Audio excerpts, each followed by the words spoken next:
मनोहर का घर पुराने कब्रिस्तान के पीछे था और उसके घर के छत से वह कब्रिस्तान अच्छे से दिखता था। वह रोज उस कब्रिस्तान को पार करके ही अपने काम पर जाता था। मनोहर के दो बच्चे थे और दोनों बच्चे बड़े ही शैतान थे। बड़े बेटे का नाम रॉकी और छोटे बेटे का नाम विकी था।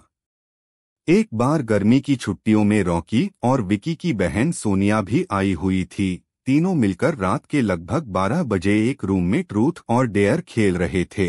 रॉकी सोनिया से पूछता है कि तुम ट्रूथ लोगी या डेयर। सोनिया डेयर लेती है और पूछी है कि तुम लोग कुछ खतरनाक करने के लिए तो नहीं कहोगे ना। रॉकी, ये हुई ना बात। तो जाओ अब छत पर से घूम करके आओ और छत पर रखे गमले में से फूल तोड़कर लाना होगा, तभी हमें पता चलेगा कि तुम छत पर से आई हो। सोनिया, छत पर से तो कब्रिस्तान दिखता है। नहीं, मैं नहीं जाऊंगी। रॉकी और विकी दोनों सोनिया को छत पर जाने के लिए जबरदस्ती बोलते हैं। सोनिया छत पर जाती है और जैसे ही गमले में लगे फूल की तरफ बढ़ती है, तभी उसकी नजर कब्रिस्तान की ओर पड़ती है। कब्रिस्तान में एक बड़ा सा सूखा पेड़ होता है। वह देखती है कि उस पेड़ पर एक सर कटी हुई उल्टी लाश लटक रही होती है। सोनिया उसे देखती है और जोर से चिल्लाती हुई बेहोश हो जाती है। फिर जब सोनिया बहुत देर तक छत पर से नहीं लौटती है तो रॉकी और विकी दोनों डर जाते हैं और वह छत पर जाकर के देखते हैं तो पाते हैं कि सोनिया बेहोश पड़ी है। वो तुरंत मनोहर को बुलाते हैं और सारी बात बताते हैं। मनोहर, तुम तीनों को ऐसा खेल खेलने की जरूरत क्या थी? और रॉकी, तुम तो जानते हो उस कब्रिस्तान के बारे में कैसी कैसी खबरें आती है, फिर भी तुम सोनिया को रात में छत पर जाने के लिए क्यों भेजा? रॉकी, सॉरी डैड, मुझसे गलती हो गई, हम आगे से ऐसा नहीं करेंगे। मनोहर, और फिर कभी दोबारा ऐसा काम किया तो तुम दोनों को उसी कब्रिस्तान में छोड़ आऊंगा।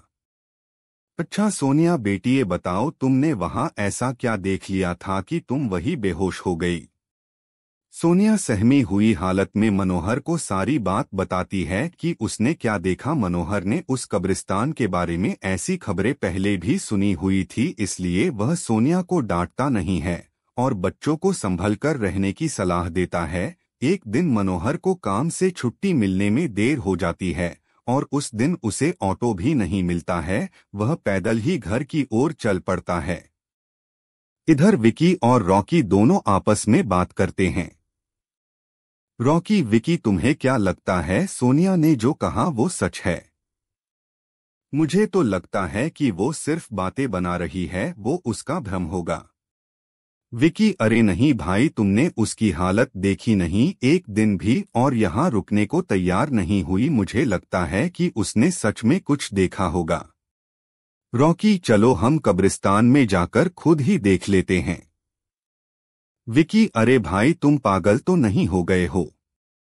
मुझे अपनी जान बहुत प्यारी है, मैं कहीं नहीं जाऊंगा और तुम भी मत जाओ। विकी के मना करने के बावजूद रॉकी नहीं मानता है और वह अकेले ही कब्रिस्तान की ओर चल देता है। कब्रिस्तान का दरवाजा खोलता है और अंदर चला जाता है। वह उस पेड़ की ओर भी देखता है जिस पर सोनिया को सर कटी हुई उल्टी लाश दिखी थी। रॉकी खड़े होकर उस पेड़ की ओर देखता है, तभी एक अदृश्य हाथ उसके पैरों को पकड़ लेता है। रॉकी डर जाता है और जोरों से चिल्लाने लगता है, बचाओ, बचाओ, छोड़ दो मुझे, मुझसे गलती हो गई, मैं फिर कभी यहाँ दोबारा नहीं आऊंगा। दूसरे कोने पर एक कब्र होती है जो कि खुली हुई होती है, उसके ऊपर खून लगा हुआ होता है। वह अदृश्य हाथ रॉकी को खींच कर लाते हैं और उस कब्र में ढकेलने की कोशिश करने लगते हैं। रॉकी चिल्लाता है, छोड़ दो, मुझसे गलती हो गई, मैं फिर यहाँ कभी नहीं आऊंगा, मुझे मत मारो, मुझे जाने दो। मनोहर काम से पैदल घर पहुँचने वाला ही होता है। जैसे ही वह कब्रिस्तान से गुजरता है उसे रॉकी की आवाज सुनाई देती है। मनोहर, ये क्या? ये तो रॉकी की आवाज लगती है, ये तो कब्रिस्तान से आ रही है, मुझे जाकर के देखना चाहिए। मनोहर कब्रिस्तान में चारों ओर देखता है लेकिन रॉकी कहीं नहीं दिखाई देता है। वह घर लौटकर आ जाता है और विकी से पूछता है कि रॉकी कहाँ है। विकी, पापा मेरे बार बार मना करने के बावजूद भी रॉकी कब्रिस्तान में चला गया। वो जानना चाहता था कि सोनिया जो कह रही थी वो सच है या नहीं। मनोहर, हमारे पास समय बिल्कुल भी नहीं है। जाओ, घर के मंदिर में शंख में जो जल रखा है वो जल्दी से लेकर आओ। हमें रॉकी को खोजने कब्रिस्तान जाना पड़ेगा। विकी वो जल लेकर आता है। मनोहर और विकी कब्रिस्तान में जाते हैं। मनोहर जल छिड़कता है, फिर उसे किसी के घसीटने का निशान दिखाई देता है। वह समझ जाता है और फिर उस निशान का पीछा करते हुए उस कब्र तक पहुंच जाता है। मनोहर कब्र के आसपास वो जल छिड़कता है। कब्र से अजीब अजीब सी आवाजें आती है। विकी बहुत डर जाता है। मनोहर, मुझे लगता है कि श्रापित प्रेत आत्माओं ने रॉकी को इस कब्र के अंदर कैद कर लिया है। हमें जल्द ही इसे निकलना होगा। तुम ये पवित्र जल आसपास छिड़कते रहो, इससे हमें वो प्रेत आत्माएं कोई नुकसान नहीं पहुंचा पाएंगी। मैं कब्र को खोलने की कोशिश करता हूँ।